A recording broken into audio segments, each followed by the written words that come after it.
not everybody can be a manager or should be a manager. You can be an individual contributor and you can still be a good asset to the organization. Today we're going to be talking about your first year as a manager. What are the skills, according to you, that one needs in their first year as a manager? 3 skills I'd point out. The first is big picture thinking. The second thing is communication. Third thing which I want you to say is Dr. Pavan Soni is an innovation evangelist and best-selling author of Design Your Thinking and Design Your Career. In this conversation, Dr. Soni shares practical strategies to help first-time managers survive and thrive in their toughest first year.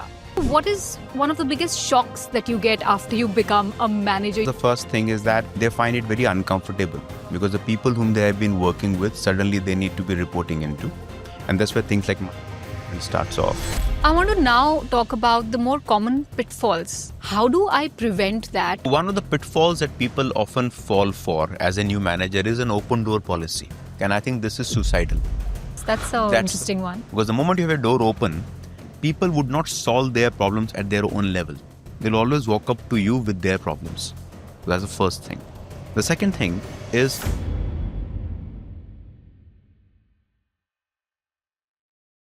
So today we're going to be talking about your first year as a manager. Now, let's say I got promoted. I'm really happy, excited, exuberant. I've finally got that promotion I've been waiting for a very, very long time. Yeah. Now, once the exuberance and the excitement dies down and reality starts kicking in, there could be some initial shocks as well.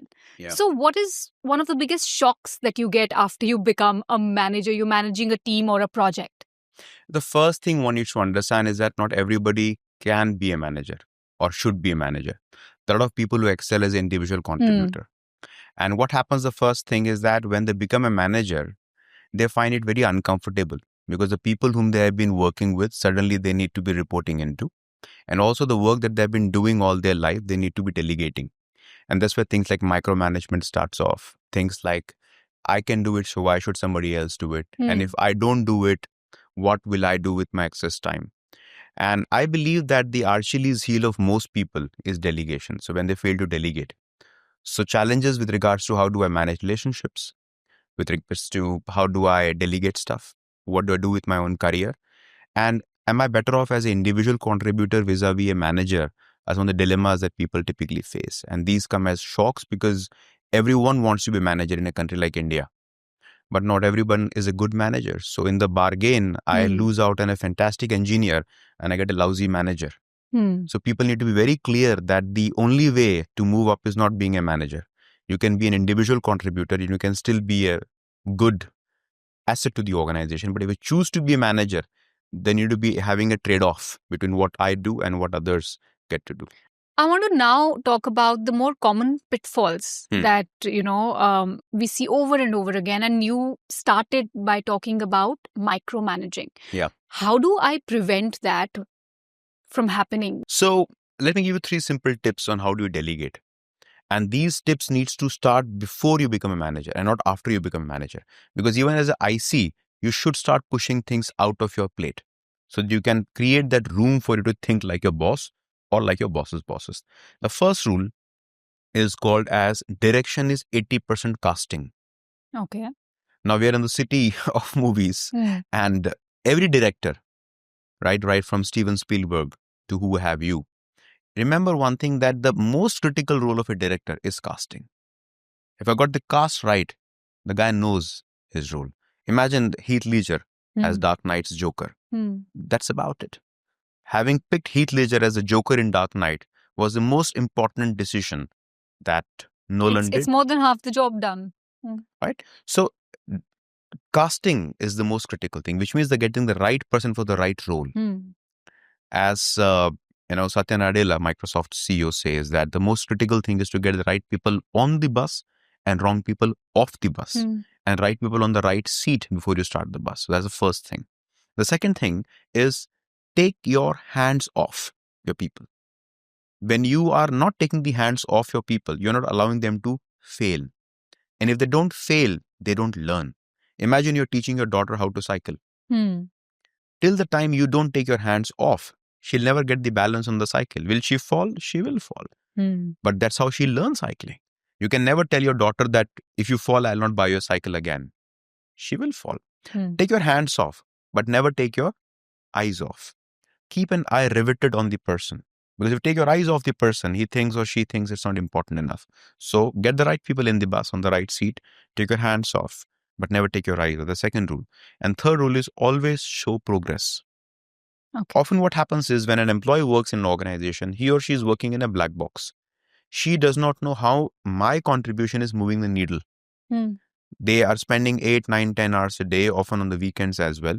But if I do not see that how my 8 hours, which I'm squeezing out of my family and my own life and of my future, is going to help the organization, let alone the larger society. So as a manager, I must know and I must show that, hey, this was your contribution last week. And look, this is what we achieved.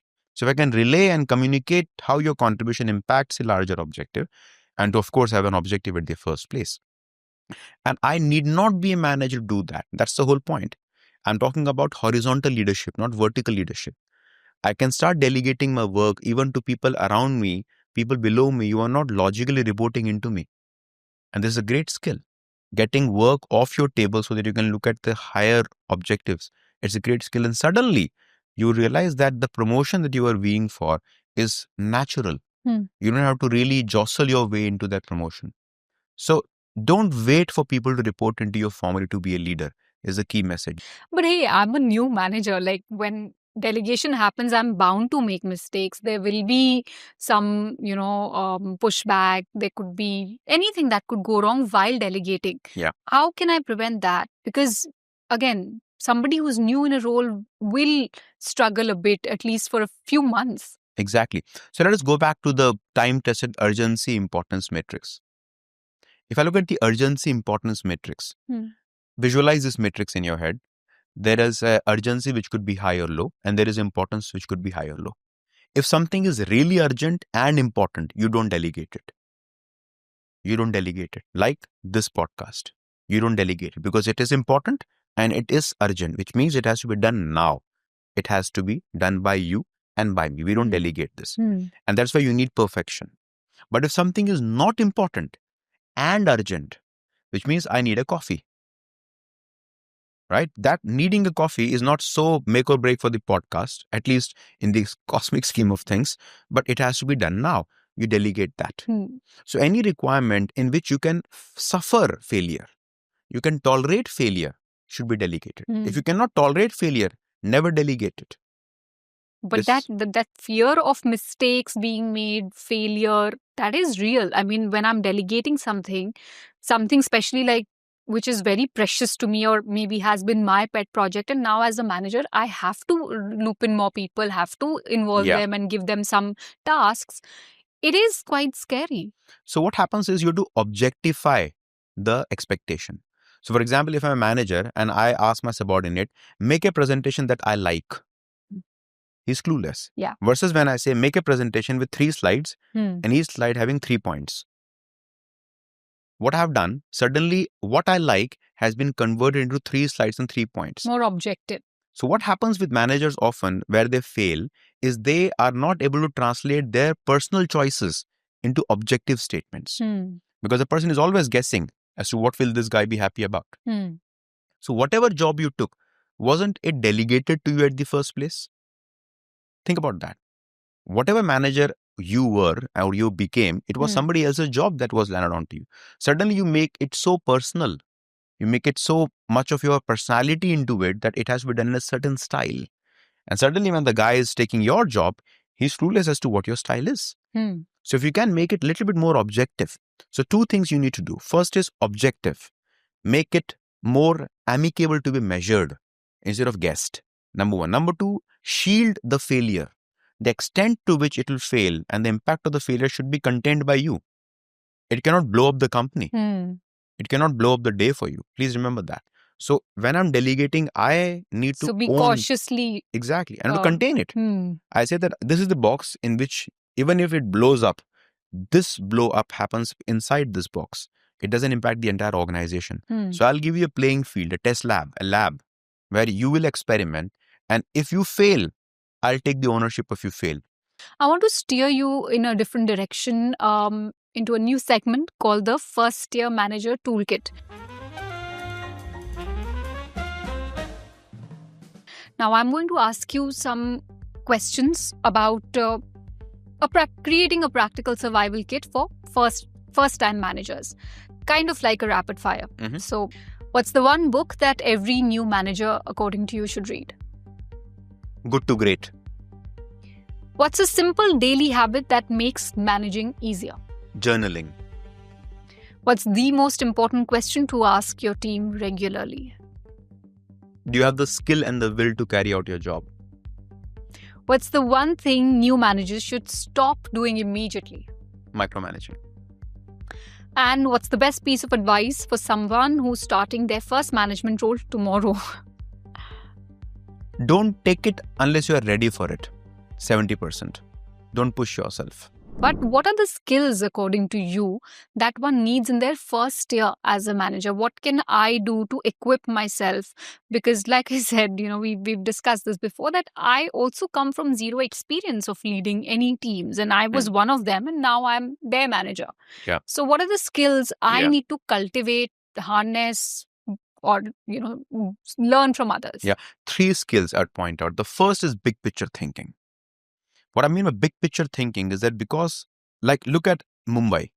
The higher I go in a building, the more expansive I can see. Which means I can't look down upon and see the cars, because the cars start looking smaller and smaller and smaller. Same happens in organization. When I get promoted, I need to change my worldview. I'm not looking at the function. I'm looking at the organization. Secondly, I'm not looking at the organization. I'm looking at the industry. I'm not looking at the industry, then I'm looking at the economy of India. And then the geopolitical scape.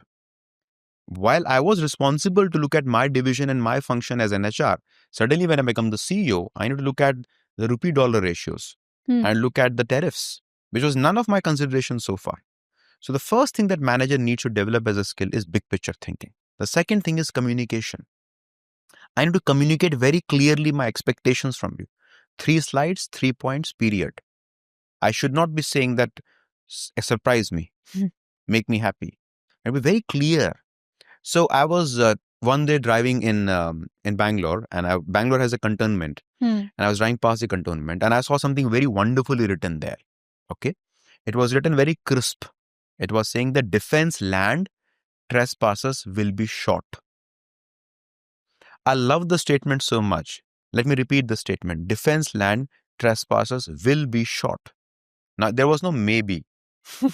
There was no however.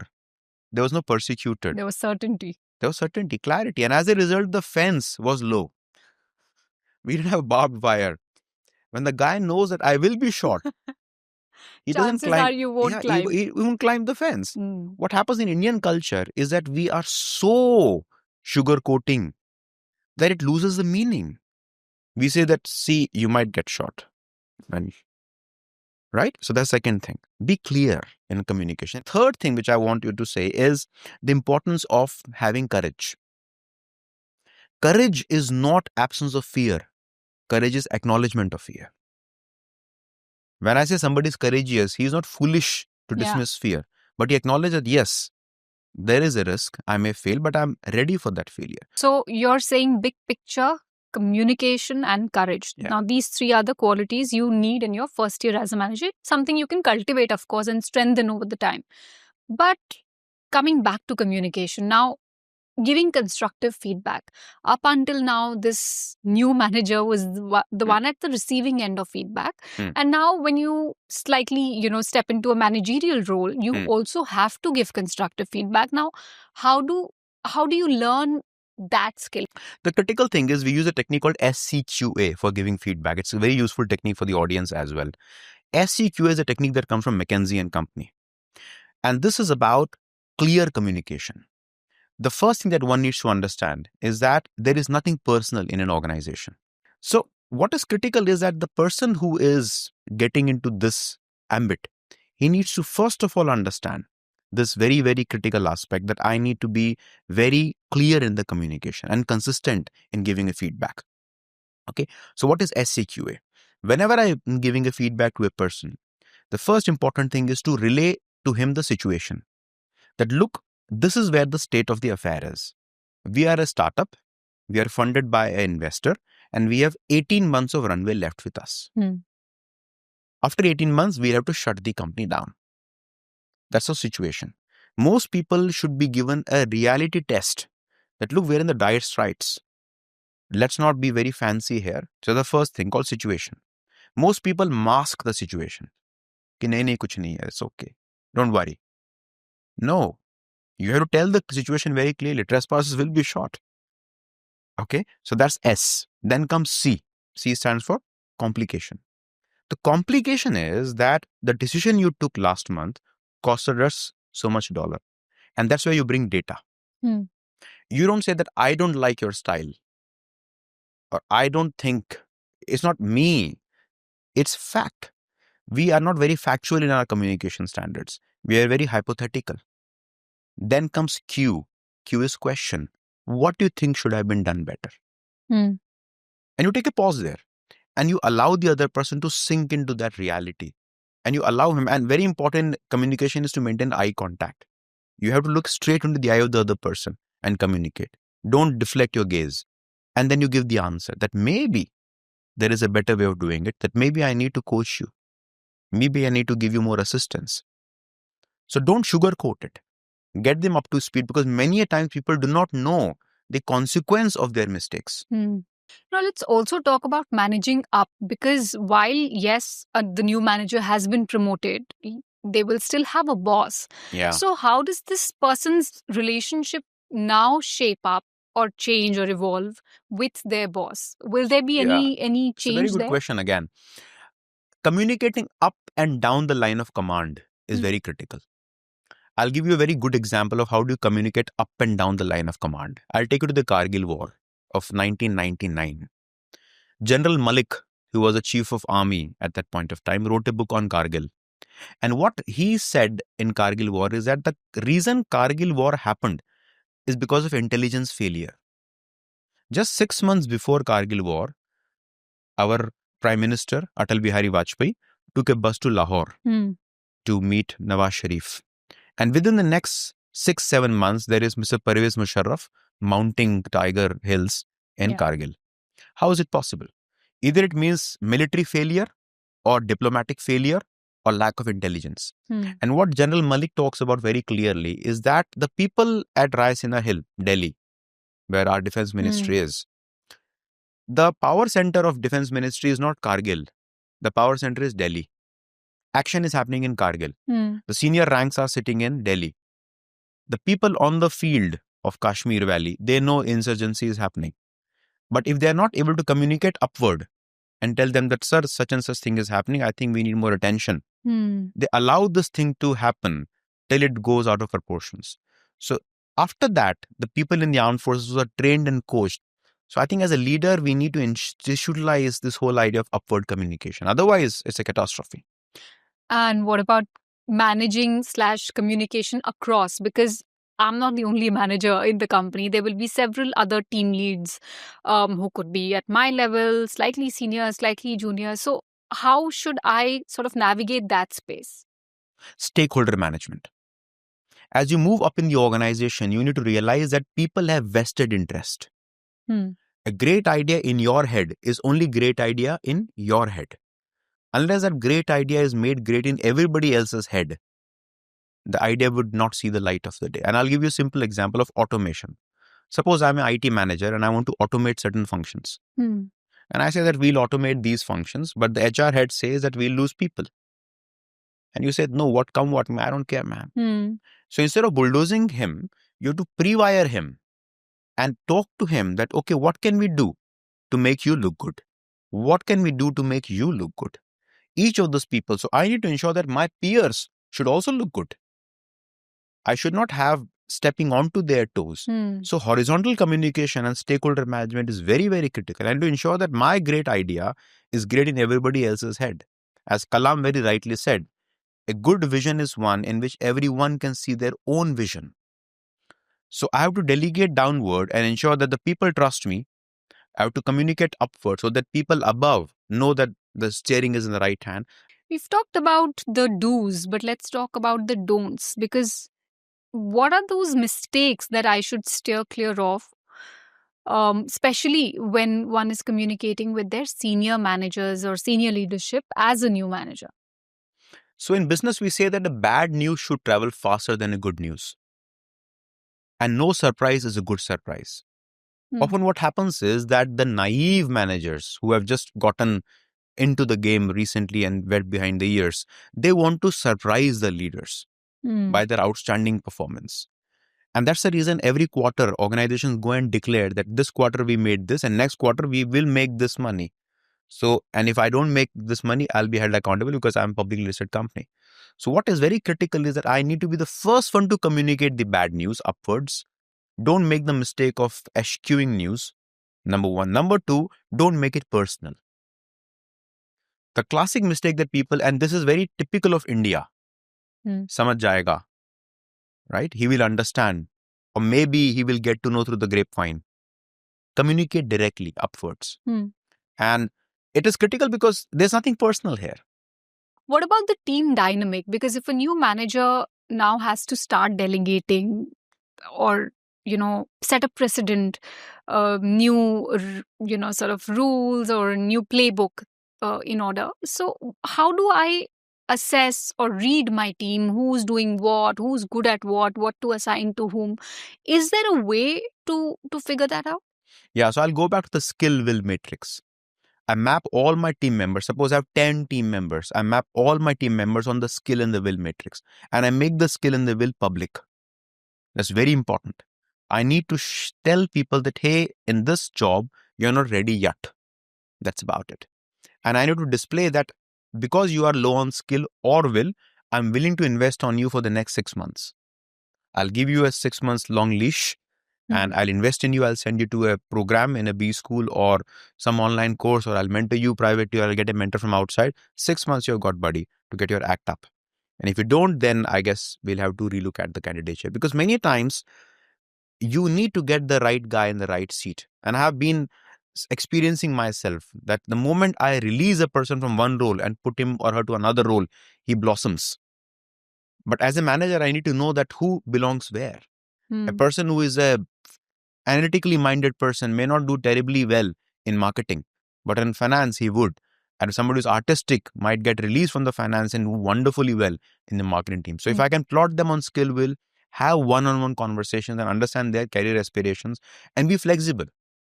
But typically in a team, it could get tricky to understand what motivates whom, those kind of things, especially if you have inherited a new team. Now, I might be filling in for somebody who moved to another, job or another organization. There could be pushback. There could be maybe the new manager wants to disrupt the status quo, bring in some new change. How do you handle those kind of slightly potentially conflicting or controversial situations, potentially which could lead to problems? This requires, often you need to deal with such situations with a heavy hand.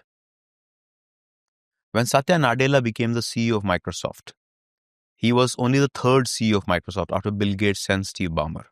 The first week that Satya Nadella became the CEO, he had to ease out his direct reports in first week alone. People who have been with Microsoft for 20, 25 years, he had to let them go. Which means that if you realize that there is a person who is not fit for a certain role, and if you are in a position of power, you need to tell him or her that I'm giving this time, especially in the inherited team, which he inherited from Steve Ballmer. And he said that, buddy, this is where you stay on this skill will matrix. I'm willing to invest on you, but you please understand that this is costing us. If you don't know how to use power, you are actually in a position to abuse power. You don't deserve to be powerful enough if you don't know how to use that power. So as a manager, you should not act helpless. मैं क्या कर सकता हूँ? मुझे तो ऐसे team मिल गई. You can't act like that, because then you are not exercising your power. But a heavy hand can also be met with more resistance, don't you think? But if you are objective about it, that you say that, hey, this is where, it's like if I tell you that you need to cut down on sugar, you may argue with me. But if I show you a blood test report, you don't need any convincing. So what people need to be shown is a blood test report. That, hey, this is where you are. As somebody who is diabetic, and many times people look at the blood test with so much surprise that I didn't know that I'm borderline cholesterol. So I think people need to be objective, saying that this is where you stand vis-a-vis my expectation and organizational objective. And I'm willing to concede and give you 3 months of investment, Hmm. but no more. If you're tolerating mediocrity, then it's bad. But you shouldn't also be at the risk of isolating your work friends, right? You do need people. You do need a life, even at work. Yes, work comes first, but you can't distance suddenly overnight from your colleagues. Again, the whole idea is about stepping into that role. They need to be communicated in no subtle ways that I am responsible to lead you and I would be demanding performance from you. And there might be a situation where I'll be dealing with you in a heavy hand because I have been annotated this responsibility, but there is no animosity. And increasingly, if you are making your decisions objectively, that, hey, we were having dinner till about last evening and I would still want to have dinner with you. But as far as the office goes, I think we need to sort out things. And if you don't allow that line to be drawn, then believe me, he will never take or she will never take you seriously. You'll never grow as a human being, let alone as a manager. And then your days are few. Since we're talking about making that personal transition, how do I manage my workload? Because earlier I had my own schedule, I had my own tasks cut out. Now, as a new manager, I also have to be available for others' grievances or management or my new role and my new work.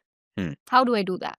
So, one of the pitfalls that people often fall for as a new manager is an open door policy. People declare that my door is open, you can walk in anytime you like. And I think this is suicidal. Don't have your door open. Because the moment you have your door open, people would not solve their problems at their own level.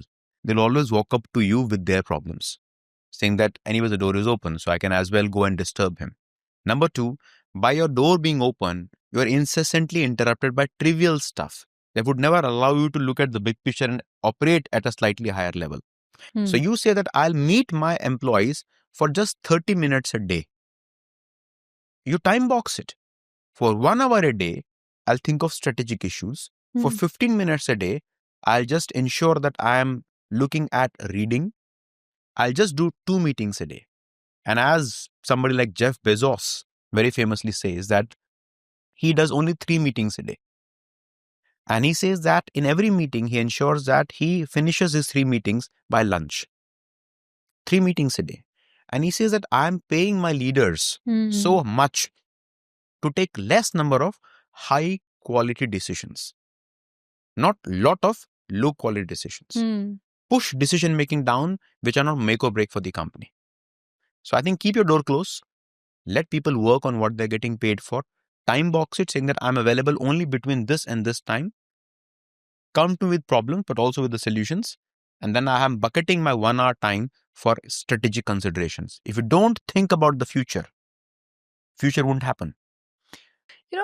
As a new manager, one has to evaluate their team, but they should also not lose sight of where they're headed. Yeah, totally. So maybe they do a 90-day check or a 6-month check as to how they are performing as a manager, whether they're on track or not. Now, how can they evaluate or assess that?